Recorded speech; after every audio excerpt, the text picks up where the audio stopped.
প্ৰথমে মই শুভেচ্ছা জনাম অসমৰ শিক্ষামন্ত্ৰী ৰনোজ পেগু ডাঙৰীয়াক আৰু তাৰ লগতে মই শুভেচ্ছা জনাম অসমৰ শিক্ষা বিভাগৰ লগত জড়িত প্ৰতিগৰাকী সঞ্চালক প্ৰতিগৰাকী সচিব বা প্ৰতিগৰাকী ডাঙৰ ব্যক্তি যোনসকলে ডিসিশন লয় যোনসকলৰ নিৰ্দেশনাত অসম চৰকাৰৰ শিক্ষা বিভাগটো চলে প্ৰতিজন ব্যক্তিক মই শুভেচ্ছা জ্ঞাপন কৰিম কাৰণ তেওঁলোকৰ দিন ৰাত কষ্টৰ ফলত আজি অসমৰ শিক্ষা বিভাগে ভাৰতৰ ভিতৰত নাম কৰিবলৈ সক্ষম হৈছে ভাৰতৰ ভিতৰত তলৰ পৰা সেকেন্ড পজিশন পাবলৈ সক্ষম হৈছে বেষ্ট এডুকেশ্যন সিস্টেমত চণ্ডীগড় নাম্বাৰ 1 হৈছে মেঘালয় আটাইতকৈ তলত আছে আৰু অসম তলৰ পৰা দ্বিতীয় স্থানত মানে মেঘালয়ৰ ওপৰত আছে সো তাৰ বাবে মই শুভেচ্ছা জ্ঞাপন কৰিছো আপোনালোকৰ দিন ৰাত জুৰা কষ্টৰ ফলত এই এচিভমেন্ট কৰিবলৈ সক্ষম হৈছে সো আশা কৰিছো আগলৈকো আপোনালোকৰ সেই অহংকাৰ সেই দৰ্প সেই ইগো যোনবিলাকৰ কাৰণে আপোনালোকে শিক্ষা ব্যৱস্থাটো দিনক দিনে জহন্নামে লৈ যাবলৈ সক্ষম হৈছে আৰু আগুৱাই গৈ নিজৰ নাম কৰক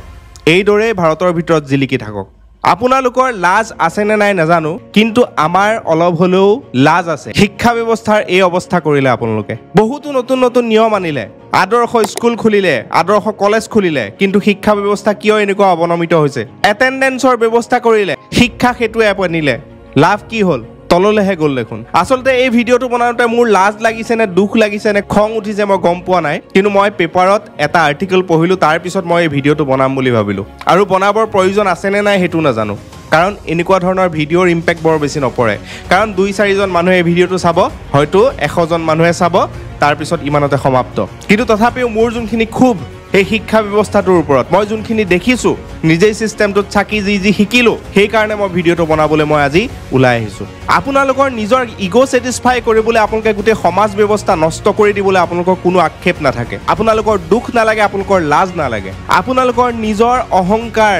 ইগো স্যাটিসফাই কৰিবলৈ আপোনালোক যি কোনো পৰ্যায়ত যাব পাৰে আপোনালোকে ষ্টুডেন্টৰ কথা নাভাবে আপোনালোকে সমাজখনটো বাদ দিয়ক আপোনালোকে হয়তো নিজৰ ঘৰখনৰ কথা নাভাবে কিন্তু আপোনালোক একোজন ডাঙৰ আইএস বিষয়া একোজন ডাঙৰ ডাইৰেক্টৰ সঞ্চালক জয়েন্ট ডাইৰেক্টৰ বা তাতোকৈ ওপৰ আপোনালোক একোজন মন্ত্ৰী আপোনালোকে যেটো ভাবিছে হেতুৱে শুদ্ধ বুলি ভাবে আৰু সেইমতে কাম কৰিবলৈ বিচাৰে মই এটা সাধাৰণ এক্সাম্পল দিবলৈ বিচাৰিম ৰিসেন্টলি পলিটেকনিক ইঞ্জিনিয়াৰিং কলেজত বিভিন্ন ধৰণৰ প্ৰবলেমৰ সৃষ্টি হৈছিল তেওঁলোকে প্ৰবক্তাসকলক যোনসকল ফেকাল্টিয়ে কলেজ কিখনক গঢ়িছিলে জন্মলগ্নৰ পৰা থকা ফেকাল্টিসকলৰ সাৰ্টিফিকেট বন্ধ কৰি ৰাখিলে প্ৰতিষ্ঠাপক প্ৰবক্তাসকলক এআইসিটিত পাৰ্মানেন্ট বুলি দেখুৱাৰ পিছতো কিন্তু আপোনালোকে উলিয়াই দিলে নিজৰ ইগো স্যাটিসফাই কৰিবলৈ নিজৰ কিছুমান ব্যক্তিক হয়তো সন্তুষ্ট কৰিবলৈ বা সেই সিস্টেমটো ৰাখি থবলৈ আপোনালোকে কি কৰিলে সেই সকল ব্যক্তিক উলিয়াই পেলাই আপোনালোকে ৰিটায়াৰ্ড মানুহক আনিবলৈ চেষ্টা কৰিলে ৰিটায়াৰ্ড মানুহক আনি পেলাই এতিয়া পঢ়াব 60 বছৰ 65 বছৰ যাৰ হৈ গল তেওঁলোকে আহি পেলাই এতিয়া বেছি এনাৰ্জি দি পঢ়াব কাৰণ 20 বছৰীয়া 22 বছৰীয়া ল'ৰাজনে বেছি এনাৰ্জি দি পঢ়াব নোৱাৰে 60 বছৰীয়াজনেহে এতিয়া ভালদৰে ক্লাছ কৰিব ষ্টুডেন্টৰ ক্লাছ হৈ আছিল ষ্টুডেন্টৰ ক্লাছ বন্ধ কৰাই আপোনালোকে গোটেই কলেজ কিখন বৰবাদ কৰি পেলালে এটা বেটছৰ 10000 15000 ষ্টুডেন্টৰ আপোনালোকে কেৰিয়াৰ বৰবাদ কৰিলে ক'বলৈ গ'লে এক কথাত এজন টিচাৰ দি গোটেই কলেজ চলাইছে আপোনালোকে কিন্তু সেইখিনি কথা কোনে কাক ক'ব না মিডিয়াই ক'ব না আপোনালোকে ক'ব কাৰণ আপোনালোকটো ৰজা আপোনালোকে হিৰ ফুলাই ভাষণ দিব তে আমি শিক্ষা হেতু এপ আনিছো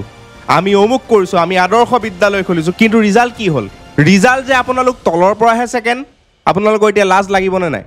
আপোনালোকটো শীৰ্ষত থাকিব লাগিছিলে 2-4 জন মানুহক তুষ্টিকৰণ কৰিবলৈ আপোনালোকে শিক্ষা ব্যৱস্থাটো যে এনেকুৱা ব্যৱস্থা কৰিলে এনেকুৱা অৱস্থা কৰিলে এতিয়া দেখিছে নে নাই যে আমি শিক্ষা ব্যৱস্থাটো কেনেকুৱা অৱস্থালৈ লৈ গুছি গলো নাপায় নিজৰ কিছুমান আত্মসন্তুষ্টিৰ কাৰণে নিজৰ ইগো স্যাটিসফাই কৰিবৰ কাৰণে নিজৰ অহংকাৰৰ কাৰণে আপোনালোকে কিন্তু গোটেই সমাজখন মিছা কিছুমান প্ৰলোভনেৰে মিছলিড কৰি আছে ধ্বংস কৰি আছে মই টেকনিক্যাল এডুকেশ্যনৰ লগত জড়িত আছিলো মই জানো টেকনিক্যাল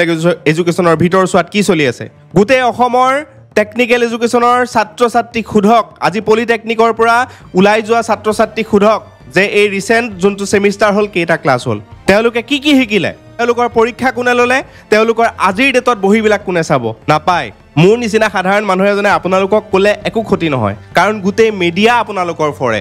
কাৰণ মিডিয়া এইবিলাক নিউজ নবজায় কাৰণ এইবিলাকত নাই টিআৰপি এইবিলাক নিউজ কাৰণ বেছি মানুহে নাচায় কিন্তু আক্ষেপ থাকি গ'ল দুখ থাকি গ'ল যে অসমখন ইমান এখন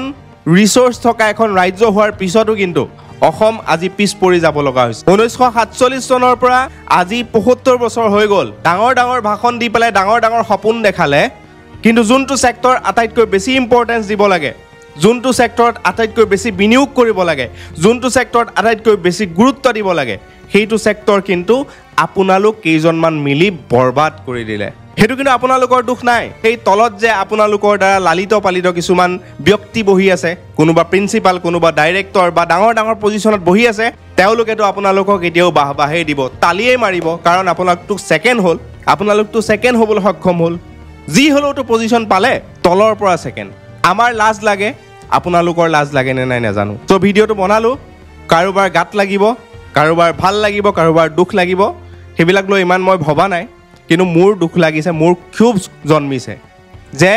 কিয় এনেকুৱা কিছুমান ব্যক্তিৰ হাতত আমাৰ শিক্ষা ব্যৱস্থাটো আমি আচলতে তুলি দিছোঁ। আমি অন্ধ নেকি? আমি কিয় আচলতে বিচাৰ বিবেচনা কৰি পেলাই আমাৰ যোনসকল প্ৰতিনিধি, আমি তেওঁলোকক ইলেক্ট কৰিব নোৱাৰোঁ? কিয় বাৰম্বাৰ আমি অসমখন পিছ পৰিহে যাওঁ? গোটেই পৃথিৱী আজি আগবাঢ়ি গুচি গৈছে,